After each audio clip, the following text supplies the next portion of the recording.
This is the sound of your ride home with Dad after he caught you vaping.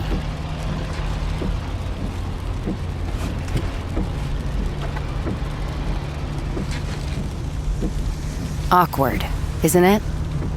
Most vapes contain seriously addictive levels of nicotine and disappointment.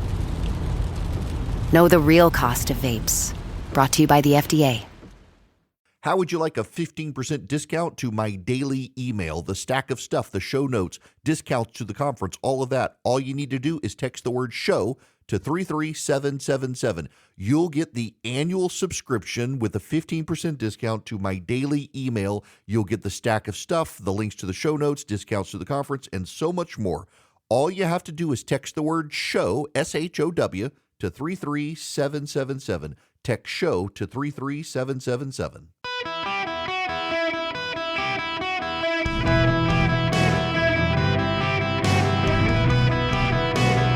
Welcome to the Eric Erickson Show podcast, Hour 1. Greetings, welcome. It's Eric Erickson here across the United States of America. The phone number, should you wish to be on this here program, is 877-973-7425. The President of the United States is yet again in Europe, going to the G7. Now, what I find so funny and remarkable is for this President of the United States to lecture Americans on global warming and carbon footprints.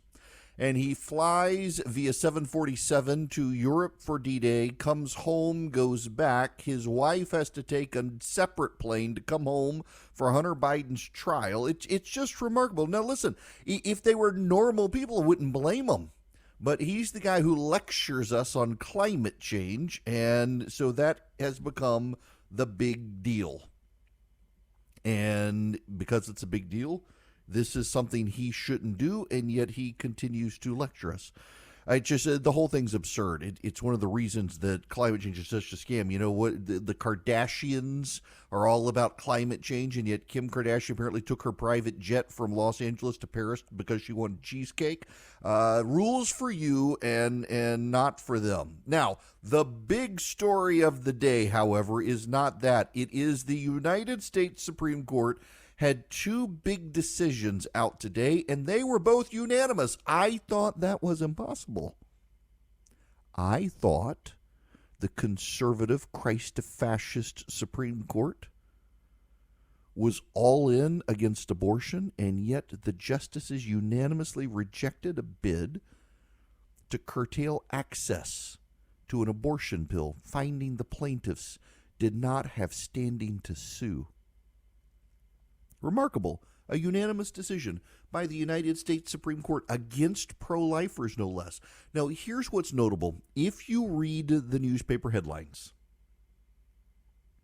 which a lot of people won't actually, they'll go on social media. And if you read the newspapers, you'll find out these were unanimous decisions. Unanimous decisions. If you go on social media to the accounts of the American Press Corps, you won't discover that it was unanimous. On social media, where a lot of people get their news, there's no note that Clarence Thomas and Ketanji Brown Jackson both agreed. There's no note that Brett Kavanaugh wrote the majority decision. No, if you read the newspapers, you'll find it out. But it's not just that case. It's also, there was a big labor union case in the United States Supreme Court. This is from this is from the New York Times. The Supreme Court ruled in favor of Starbucks on Thursday in a challenge against a labor ruling by a federal judge, making it more difficult for a key federal agency to intervene when a company is accused of illegally suppressing labor organizing. 8 justices backed the majority opinion, which was written by Clarence Thomas. Justice Ketanji Brown Jackson wrote a separate opinion that concurred with the judgment but dissented on certain portions. In other words, the judgment was unanimous. The ruling came in a case brought by Starbucks over the firing of 7 workers in Memphis who were trying to unionize a store in 2022. The company said it had fired them for allowing a television crew into a closed store. The workers, who called themselves the Memphis 7, said that they were fired for their unionization efforts and that the company didn't typically enforce the rules they were accused of violating. After the firings, the National Labor Relations Board issued a complaint saying Starbucks had acted because the workers had joined or assisted the union and engaged in concerted activities and to discourage employees from engaging in those activities. Separately, lawyers for the board asked a federal judge in Tennessee for an injunction reinstating the workers. At the Supreme Court, the company argued the federal courts had differing standards when deciding whether to grant injunctions that reinstated workers, which the National Labor Relations Board had the authority to seek. Some apply a looser standard, others require a stricter standard. Starbucks argued the stricter standard should apply nationwide. The Supreme Court has unanimously agreed with a stricter standard against labor unions and the National Labor Relations Board. The liberals on the Supreme Court agreed with the conservatives that the NLRB is too in favor of unions, not a fair negotiator for the unions and for the companies, but on the side of the unions, tipped too heavily, and they've reined it in. Where's the outrage? There is none because it was unanimous. You would never know that from the coverage of the United States Supreme Court right now. And then, of course, the court unanimously deals a blow to the left on abortion. Now, how is it a blow to the left? Well, let me just read you this. This is from the New York Times. Let me read you this excerpt. The Biden campaign is arguing that the ruling is not enough to protect access to abortion medication if Donald Trump wins a second term. You got that? The Supreme Court unanimously rules that those arguing against the abortion pill, they don't have standing to even sue to challenge the FDA on this. Unanimously. Big win for the abortion community. And the Biden administration, the best they can do is say, this isn't enough. If Donald Trump gets elected, this could all change. That's how bad it is.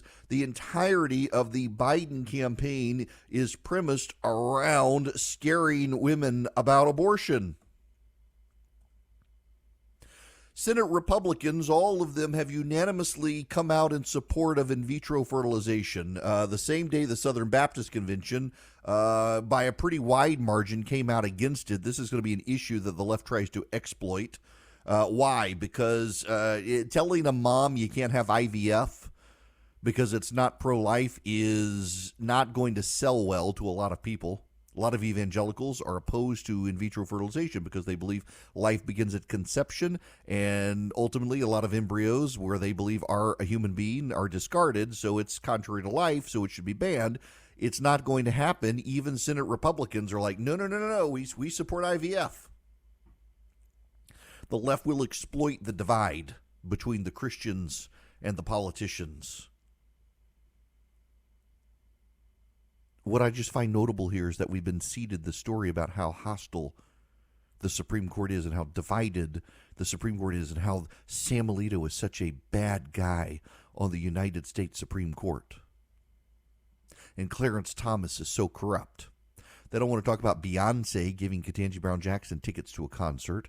They don't want to talk about Ruth Bader Ginsburg being given $1 million prize by a left-wing group. They just want to obsess about the right because it's an institution they don't control. Relatedly, if you subscribe to my daily email, you got my email this morning that had a lot to do with my monologue from yesterday about where we as a country are headed. Donald Trump, we mentioned this. He had a very funny line. He was talking about electric boats and what happens if the boat is electric and it's on the water and you could get electrocuted, and what happens if you got to dive into the shark-filled water. What are you gonna take? You gonna go with electrocution or a shark? He's 79 years old. He's talking off the top of his head. He's making a very funny hypothetical. Would you rather be electrocuted to death or eaten by a shark? What's your choice? Under my administration, we're getting rid of this demand that all boats be electric. The Biden administration, they're not just happy electrifying cars. They want your boat to be electric as well, by the way. Your pleasure boat, your speed boat needs to be electric. The Atlantic has a big think piece. Trump rants about sharks and everyone just pretends it's normal. Par for the course. Trump is Trump. But imagine the response if Joe Biden had said it. I don't have to imagine the response if Joe Biden said it. Joe Biden literally, not figuratively, not metaphorically, literally claimed his uncle got eaten by cannibals, and you people in the press were like, no big deal. It's just Joe making a funny. No big deal. Caused an international incident. The ambassador of Papua New Guinea was outraged that Joe Biden would suggest the citizens of Papua New Guinea were cannibals. They just passed it off. It's no big deal. It's just Joe being Joe. He gets lost and say, Joel, so if you subscribe, in all seriousness, you should watch the video if you text data to 33777. Actually, you know what? If you text Eric to 33777, so you don't even go through the subscription process. Just text Eric to 33777 and click the show notes link. It should be the very first link that comes back to you. Go into the show notes today, the very top piece on the website. You'll see a video of Joe Biden. He's at the G7, and he is yet again lost on stage. He's lost on a stage, and all the European leaders are having to direct him where to go and how to get there and where to stand and what to do, and he's walking super gingerly. In fact, there's another video. I didn't put it in the show notes, but there's a video. It's zoomed in on Giorgia Meloni speaking, and you can see two legs behind her shuffling, and you know immediately it's Joe Biden because he's shuffling. And they excuse it. They give it a pass. They say, he's just 81 years old. It's only a slight sign of age. Pay no attention to his inability to find where he's supposed to stand on a stage or inability to exit a stage. He's actually a genius behind the scenes. Just ask all of his employees who depend on him for their livelihood. They'll tell you he's a genius. So it's just very funny that at the Atlantic they want to do a think piece. Imagine the response if Joe Biden had said what Donald Trump said about sharks and electrocution. I don't have to imagine it. The man literally said his uncle was eaten by cannibals, and you people excused it. And you won't excuse Donald Trump.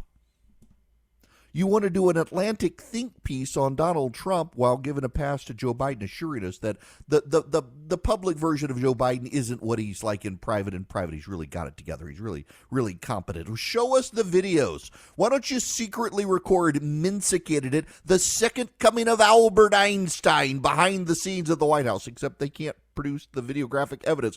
Isn't it amazing? Bigfoot and Mensa Joe Biden.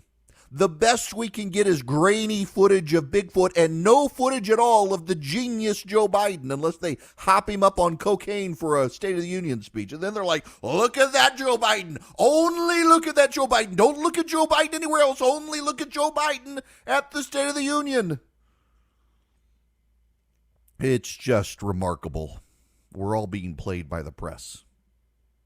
Because the press thinks Donald Trump is worse than anything else. The press is literally refusing to cover the extent of the anti-Semitism. They're covering little bits and pieces, but not the whole thing. Hey, did y'all know that at Cal State today, California State University, the president of the university is trapped in the student resource building because the Hamasniks have surrounded the building and invaded?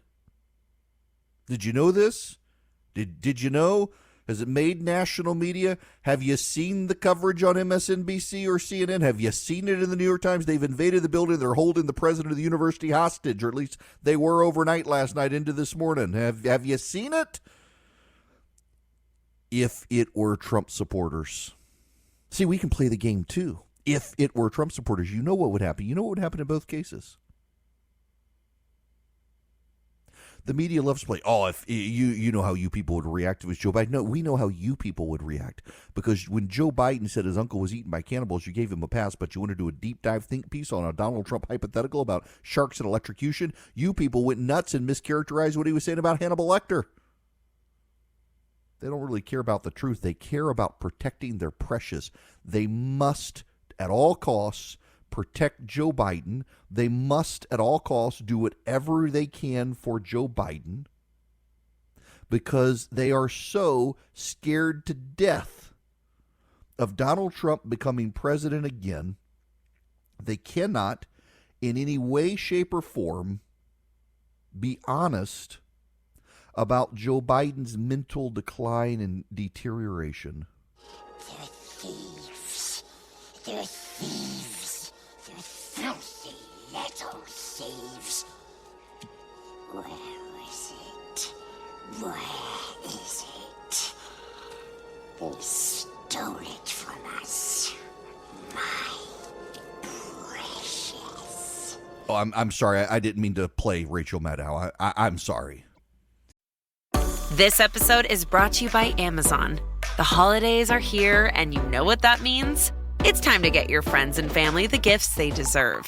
Take the stress out of shopping with Amazon's great deals and low prices on a huge range of items from toys to tech and much more. Whoever you're gifting for, Amazon has great prices on everything you need this holiday season. Shop Amazon for all your gifting needs.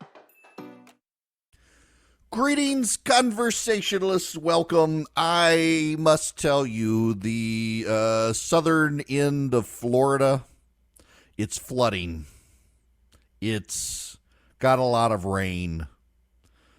I don't know if you know this, but Florida is somewhat tropical, and this is the rainy season in Florida. There is all of South Florida, from basically Port St. Lucie and on the eastern side, North Point on the western side, all the way down. It's just rain, lots and lots of rain, heavy rainfall, flash flooding likely. Renewed flash flooding is likely over the entirety of South Florida. It's already received 10 plus inches of rainfall over the last 24 hours. Significant flash flooding is expected. Skies are partly cloudy this morning across South Florida after tremendous rainfall over the last 24 hours.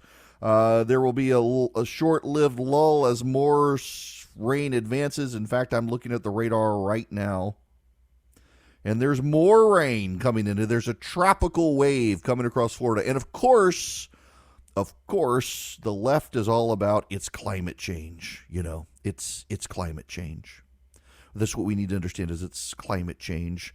By the way, for those of you down there south of Orlando, there is a special weather statement. Strong thunderstorms impacting portions of Collier, Hendry, Palm Beach, and Glades counties. National Weather Service tracking strong thunderstorms. Winds in excess of 40 miles an hour. Here's the thing. This is not unusual this time of year in Florida. Is it worse this year than last year? Yes. Is it worse than ever before? No. This happens, but every time there's something like this, they presume that you have a short-lived memory, and so they can say, it's climate change, as opposed to, it's the tropics, it's South Florida during the summer season. This is the sort of stuff that happens. It's not all that historically unusual, and yet we got to make a mountain out of a molehill to scare everybody about climate change. Every weather event possible is used to scare people about climate change. Now, I need to scare you about the stinky air in your house. Well, not really scary. Y'all know you got problems. Well, the Eden Pure Thunderstorm can solve your problems. What you do is you go to EdenPureDeals.com and you put in discount code ERIC3, ERICK3, and you can get 3 Eden Pure Thunderstorms. 3. You get them you save $200. So you get one for upstairs, downstairs, your basement, or your RV, or your travel bag. They fit in the palm of your hand. So I've got a USB outlet on the side of my computer. I could plug it into my computer or in a car and power it that way to clean up the air. I can plug it directly into the wall. It's that versatile, that flexible. It wipes out cigar and tobacco odors, smoke odors, litter box odors, pet odors, frying odors, musty odors, stinky odors in your hotel room, or musty odors in your RV. It wipes them out, and it does a brilliant job. And you can get 3 of them and save $200 by going to EdenPureDeals.com. Eden like the Garden of Eden. Pure as the driven snow. EdenPureDeals.com. The discount code ERIC3, ERICK3. My name and the number 3, no space. You get 3 of them. You save $200. You clean the air. You get rid of noxious odors. EdenPureDeals.com. Go check it out today. I'm James McComb, reporting live from home in my bathrobe and slippers. Tonight, we're talking Dunkin' Polar Peppermint Coffee. Gene's here with the latest. Gene, do you copy? The home with Dunkin' is where you want to be.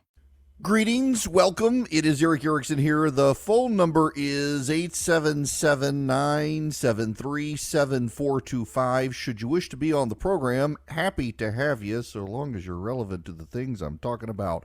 Well, the Group of Seven, they're meeting in Italy. Now, for those of you who don't know the Group of Seven, it's the seven Western industrial powers meeting in Europe, and they have agreed to fund Ukraine with a loan of $50 billion backed by the profits on frozen Russian assets. Essentially, they're going to allow the Ukrainians to live off the interest of frozen Russian assets or sell those assets and allow them to use the money as they try to shore up the finances. But also in Europe, the European Union is thinking of requiring every European country to step up and help the Ukrainians. That in and of itself is a controversial issue. The other big issue is Israel. And how are they going to deal with Israel in the economy? But the larger issue here is how deeply, with the exception of Giorgia Meloni, who is Italy's prime minister, and she's underwater in the polling, but not significantly. But every one of the leaders on stage there is unpopular. The Japanese prime minister only by about 4% in his public opinion polling. The Europeans and the Canadian, Justin Trudeau is at a historic unpopularity of Canadian prime minister, and Joe Biden is at historic unpopularity for an American president. Now, I want to step back a little bit. And I want to talk a little bit more about something I mentioned yesterday when I think about this. But as I do, I need you to know this from the New York Times. Let me just read you this. Former President Trump appears to be making stunning inroads with young voters as he stakes out youth-friendly positions that defy Republican orthodoxy and contrast past statements. The prospect of Trump coming within striking distance of winning young voters, which shows up in poll after poll, would have seemed unthinkable at the outset. The latest New York Times Siena College polling of likely voters says President Biden with just a 2-point lead over Donald Trump. And a recent Quinnipiac survey showed Trump ahead by a point among registered voters 18 to 34. Exit polling in 2020 showed Biden with a 24-point lead and Hillary Clinton in 2016 with a 19-point lead in the exit polling. And the exit polling is pretty accurate polling. Donald Trump doing a pretty good job. Daily Kos has out polling. Daily Kos and Civics, they're a left-wing polling group. They have a tied race. 45-45, a tied race. Now, in the 538 polling, they dismissed the partisan polls. Trump's doing even better. But it's still a tied race. You know, it's the tried and true, and we get to Election Day, and on Election Day, there are going to be a bunch of people on social media who think they're very clever, and they're going to say, well, it all comes out to turnout today as the candidates around the country are barnstorming the swing states trying to get their voters to turn out. It all comes down to turnout in Waukesha, Wisconsin. It all comes down to turnout. But neither candidate's running a future forward campaign. So, you know, I've been thinking about this. And so I'm in rural Louisiana this week. And the reason I'm here is I needed to take my parents. I wanted to visit with my parents. Father's Day coming up on Sunday. Wanted to see my parents. They're in their 80s. Then we also needed my sisters and I to take them to their lawyer and start doing wills and powers of attorney. And they've got a farm, beautiful, beautiful land out in East Feliciana Parish and rural Louisiana. It's just gorgeous land. There are just water bubbles out of the ground and forms creeks right on the property. It's incredible, beautiful land where I grew up. It was my grandfather's farm. It was divided between my mom and her sister. My aunt sold hers. My parents have about 187 acres or so. And it's time to sell it. There's gravel on the property, there's timber, stuff like that. But it's time to, we're not using it. Sell the land, let somebody else have the land. So we had to go to the lawyer. We had to begin those discussions and stuff. And I started thinking, my parents are in their 80s. We're having to start thinking about those difficult issues you have to deal with parents eventually, elder care, end of life. What do we do with them? Do they stay and live themselves by themselves? Do they need to move closer to one of the kids? We're spread out. I've got a sister in just south of Jackson, Mississippi, one just north of Memphis, and me over in Georgia. We're all pretty far away. My middle sister's about 2 hours from them. She winds up having to take off work and get them to doctors on occasion. So what do we do? How do we deal with these things? And conversations inevitably tend to go to stories of the past. And my parents both have great stories from when they grew up. My dad is 100% Swedish, but he grew up in Coral Gables, Florida. Born and raised in Coral Gables, Florida, in a Swedish family. He was an iron worker. He and his brothers built those famous hotels on Miami Beach. My grandfather was the head of the Iron Workers Union down there back in the day. Just fascinating stories. My mom grew up in the town where I'm from, where they still live. She lives in the house that was my grandparents' house, and they have the house behind them that was the house my mom was born in. A lot of land. But I started thinking about that with Biden and Trump. The problem with running 80-year-olds is their vision is of the past, not the future. And I don't mean this disrespectfully, but you talk to people who are late in life, and they got a lot of stories from their youth to convey and things to tell you. And when you got two old guys running for president at that age, they're running on past grievances and past triumphs and back in the day sort of stuff. And they don't have a vision for the future because it's not a future they're going to live to see. Ronald Reagan, when he ran, was the oldest man ever to run for president of the United States. And these guys are vastly past his age when he ran for office. People were worried about Bob Dole and John McCain. And notice they're always worried about Republicans who are old. They never worry about dementia-addled patients like Joe Biden. But both men have visions of the past and grievances of the past. Donald Trump wants to relitigate 2020. Joe Biden does too. If either of them just will shift a little bit and tell us, I see the shining city on the hill still. And here's what it looks like to me. Here's the vision of the legacy I intend to have to leave behind for all of you. I think it could work. Now, it's not just me. I've heard James Carville talk about this a lot. Now, Carville very famously ran Bill Clinton's 1992 campaign. Carville from Louisiana was not known as a national strategist. He had run a race in Pennsylvania with Paul Begala of the Democratic Senate candidate there who won. And then he was Bill Clinton's political advisor in Arkansas, and he and George Stephanopoulos, now at ABC News, and Paul Begala, they ran the race for Bill Clinton, and they made sure they knew that what George H.W. Bush would do at his age and given his legacy, George H.W. Bush wouldn't be talking about a vision for the future as we headed to the 21st century. Bill Clinton would be the last president of the 20th century. And they wanted to paint a picture, and they came up with a theme: don't stop thinking about tomorrow. And the bridge to the 21st century, they played the song, Don't Stop Thinking About Tomorrow. And they tied it in, and it was thematic. It was hopeful. It was optimistic. It was for the future. Here is a vision of America for the 21st century. And the Republicans were in this wild situation. They had gone through an economic recession. The nation had rebounded. By every statistical measure, the United States had advanced, and we were out of the recession, but people still didn't feel like they had benefited. And the polling started showing up. Does this sound very familiar to you? The polling started showing Americans felt that their personal situation had improved, but that of their neighbor had not.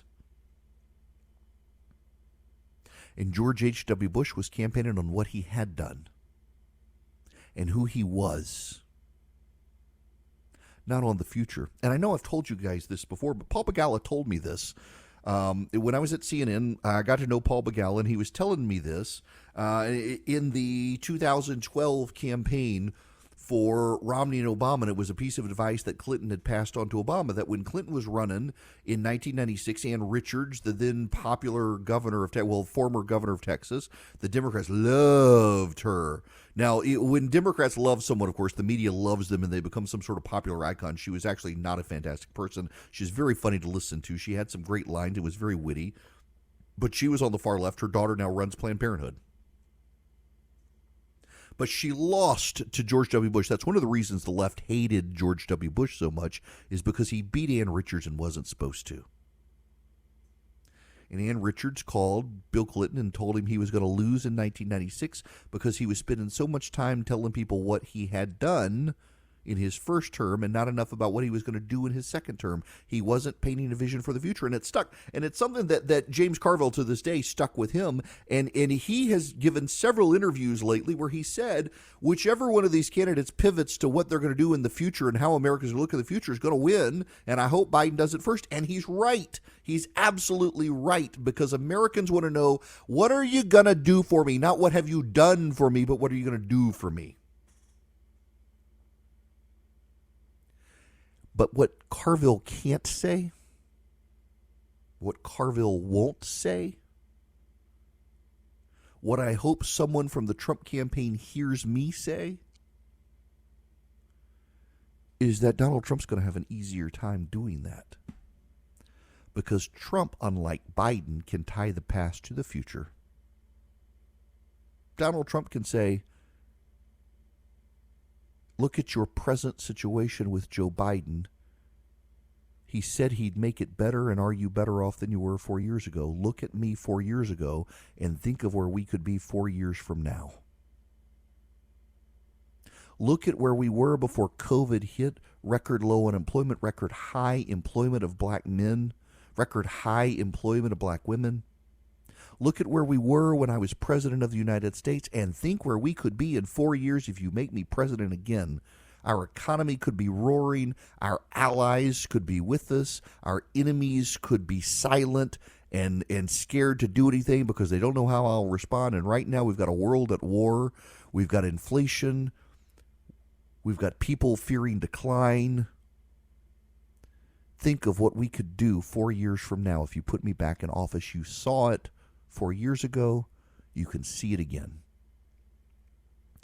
Donald Trump could make a positive vision of the future based on his past. And guess what? A majority of polled Americans right now, a majority of registered voters, believe that Donald Trump's tenure in office was better than the current situation with Joe Biden. He's got a message to sell.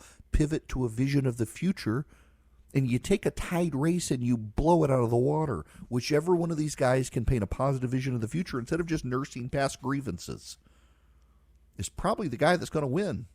It's just a matter of whether either of them will do this, or do they just want to seek to relitigate the past. And the problem is that 80-year-olds just want to talk about the past. They don't have a vision of the future because they're not going to live to see it when they're running for office. And we need them to paint a vision for the future. We need Donald Trump to paint a positive vision of the future to beat Joe Biden. Now, meanwhile, you got some states out there want to get rid of the way we even elect president of the United States. Hillsdale College wants to know how you stand on the issue. Go to Eric, E-R-I-C-K, ericforhillsdale.com, and take their presidential selection survey. So here's what's going on. A number of states, and there have been some Republican states to consider this. They want to tie their state's electoral college to the national popular vote. So even if their state votes, for example, for Joe Biden, but Donald Trump wins the popular vote, their state would be bound to vote for Donald Trump. Now, the left has concluded that this is never going to happen and Republicans will never again have the popular vote, and that's why so many of them are embracing this idea. It's another reason Donald Trump needs to advance a popular vision for the future and win the popular vote, and that'll change their mind on this. But they want to disrupt the presidential selection process. Hillsdale College wants to know what you think about it. Do you think we should have a national popular vote, or do you like the electoral college? Do you want to see changes to it? You can educate Hillsdale instead of Hillsdale educating you. You go to ericforhillsdale.com today and take the presidential selection survey from Hillsdale College, and you can also find out so much about this great institution. ericforhillsdale.com. With Lululemon, the real gift happens when they're living in it. when you give them the softest loungewear set, the real gift is this. And this. And this. This holiday, Lululemon makes it easy to give a gift that goes beyond. Open the moment. Shop now at Lululemon.com. This hour of the program is brought to you by First Liberty Building and Loan. Wherever you are nationwide, you can work with First Liberty if you're growing your business. You need access to capital, $250,000 or more, or you need, let's say, $50,000 for a big equipment purchase. They might be able to help you pretty quickly. They make their own lending decisions. FirstLibertyGA.com. FirstLibertyGA.com. To the phones, Augusta, Georgia. Scott, I'm trying to get on the radio over there. Welcome. How are you? Hey, how you doing, Eric? Great. Really appreciate your work. And are the roads any better in Louisiana than they were? No. Yeah, right. I had a question about the Electoral College and this movement to do away with it through the general. What's the phrase that? It's an interstate compact, is what they're trying to do. Yeah. Well, it seems like since and just tell me why this is wrong, but it seems like that we are the United States of America. The states are theoretically superior, are dominant, and if they take away the choice of the individual state to make its voice. It seems like that just is unconstitutional in and of itself. Well, okay, so the states themselves the state is allowed to make that. Yeah, the states can decide how to do its electoral college. So if the state decides the electoral college has to be tied of their state has to be tied to the national popular vote, they're allowed to do it. Now, I personally think they'd be stabbing their own voters in the back if their voters decide to vote for Donald Trump and the state's electoral college is forced to vote for Joe Biden. That actually is constitutional because the states are allowed to decide how to do their own electoral college. There's one caveat to the constitutionality of it, not though. within the boundaries of the Constitution, though. No. They can totally do it because the electoral college is determined by the states. The state legislatures decide by legislation how to pick the electoral college. That's the case. But there is one constitutional loophole. They want to do it by an interstate compact. That means they have to get all the states to agree, and then technically under an interstate compact, Congress has to give its permission to do it. So they need the Democrats to be in charge of the House and Senate to get it approved. But if they do, then, yeah, I don't agree with it, but it's not unconstitutional for them to do it. Yeah, okay. Yep. That makes sense. Yeah, I think they're stabbing themselves in the back. Yeah. Now, the punchline here, Scott, is the whole reason they're doing it is because they think the Republicans will never get the popular vote again. So if all the Republicans turn out and Trump gets the popular vote, that's going to kill the idea everywhere immediately. Yeah. And we know constitutionality is just something to get around for them. Yeah. Oh yeah. They're doing what they can, and yeah, it's a perfectly legal strategy. I just disagree with it. Every state, elections are matters for the states. That's why it's actually hard to steal an election. Not to relive all that stuff, but it's hard to steal an American election because first you have to determine the swing states. Each time they are different. Then you have to determine the mechanism by which each county votes, because in some states, it's a county-by-county law as to how they vote. And then you got to figure out how to steal those elections in those counties and which counties are going to be relevant to stealing. It's a very complicated process, but also each state gets to determine how its electoral college is picked. So Republicans turn out, vote early, give Donald Trump the popular vote, and this is going to sabotage the idea because none of these states wants their electoral college to go to Donald Trump.